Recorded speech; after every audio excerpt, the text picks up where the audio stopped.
Фәнни-гамәли конференция югары уку йортларында гына түгел, мәктәп кысаларында да Россия күләмендә үткәрелә торган чарага әверелде. Яшел-Үзән шәһәренең 3-нче гимназиясендә үз халкын данга күмгән татарлар дигән 7-нче Бөтен Россия төбәк-ара фәнни-гамәли конференция узды. Конференция эшендә Ләлә Зәйнуллина да катнашты. Бүгенге конференцияның максаты күренекле татарлар иҗатын мирасын өйрәнү. Бу белем йортында яшь буынны тарихыбызга ихтирамлы итеп тәрбияләргә тырышалар. Мәктәп эчендә эшләп килгән музейлар берничә чорны күз алдына китерергә мөмкинлек бирә. Әлеге белем йорты Россиядә ел мәктәбе бәйгесе лауреаты, Мәгариф ил күләм проекты җиңүчесе, Татарстанның иң яхшы мәктәпләре конкурсы лауреаты.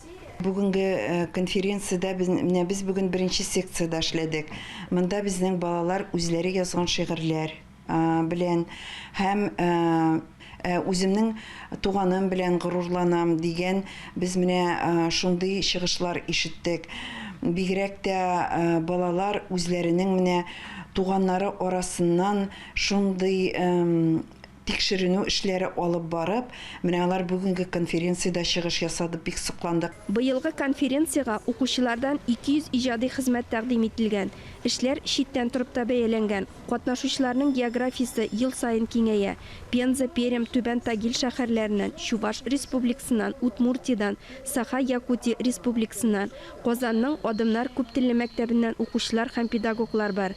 Әмма илдәге вазгыять сәбәпле конференцияга алар Zoom платформасы аша онлайн кушылды. Бүгенге конференцияның ачу тантанасында да без бүген Саха-Якутиядан сәламләү алдык. Түбән Новгород шәһәреннән, Саранск шәһәреннән без бүген сәламләүләр ишеттек һәм алар инде шушы конференцияның күләме турында үзләренең шушында катнашуларына бик шат.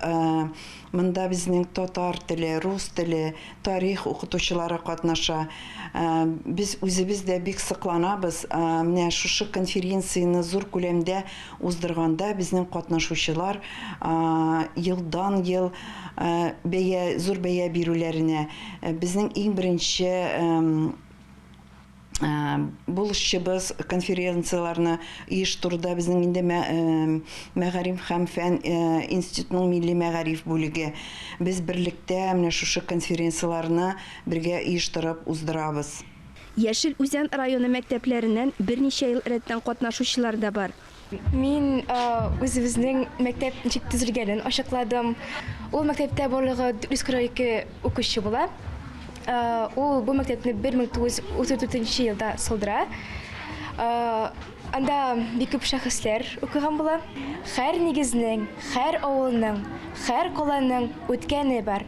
Гыйбрәт алырлык мирасның калганы бар, киткәне бар. Горур сүз әйт, сорасалар, ни кавемнән, нинди җирдән, киләчәккә аек карап, үз тарихын анык белгән, хәтерләүдән курыкма син, үткәнеңне онытма син. Татар исламы авылында Иске Косым чишмәсе ага. Минем дәвәне Мөхәммәдшина Роза Каюм кызы бу авылда яшәгән һәм чишмә турында күп хикәятләр ишеткән. Бу чишмәнең составында көмеш бар. Беркайчан да бозылмый, авыр кешеләрне дәвалый, салкын тидерми торган хикмәте дә бар. Шушы гимназияның 8-нче сыйныф укучысы Мәликә Гаязова бүгенге конференцияда 3 номинациядә чыгыш ясады. Фәйз Шәфигуллин безнең якташыбыз һәм аның әсәрләре бик кызык һәм мавыктыргыч.